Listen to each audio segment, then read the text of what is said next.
অবৈধ কয়লা বোঝাই মোটরসাইকেল ও বালি ভর্তি ট্রাক্টর সহ এক ব্যক্তি আটক কাঁকরতলা থানায়। পুলিশের ধরপাকড় সত্ত্বেও এক শ্রেণীর কয়লা বালি পাচারকারীরা পাচারের কাজে মরিয়া।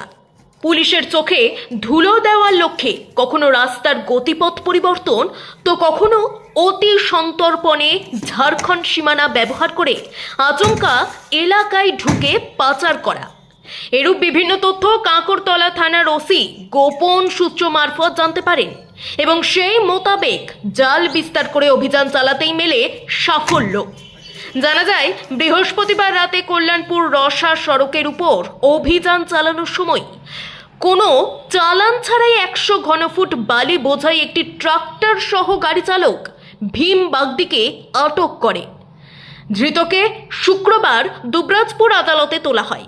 পাশাপাশি শুক্রবার ভোরের দিকে স্থানীয় থানার পেঞ্চালিয়া ডেমুরিয়া রাস্তার উপর অভিযান চালিয়ে ঝাড়খণ্ডের নলা থানার দিক থেকে আগত 4টি বস্তায় প্রায় 4 কুইন্টাল অবৈধ কয়লা বোঝাই একটি মোটর সাইকেল বাজেয়াপ্ত করে থানায় নিয়ে আসা হয়। যদিও পাচারকারী পুলিশের গাড়ি দেখা মাত্রই রাস্তার মধ্যে মোটর সাইকেল ছেড়ে পালিয়ে যায়। ইতিমধ্যেই কাঁকরতলা থানার পুলিশ এ বিষয়ে তদন্ত শুরু করেছে বলে জানা যায়।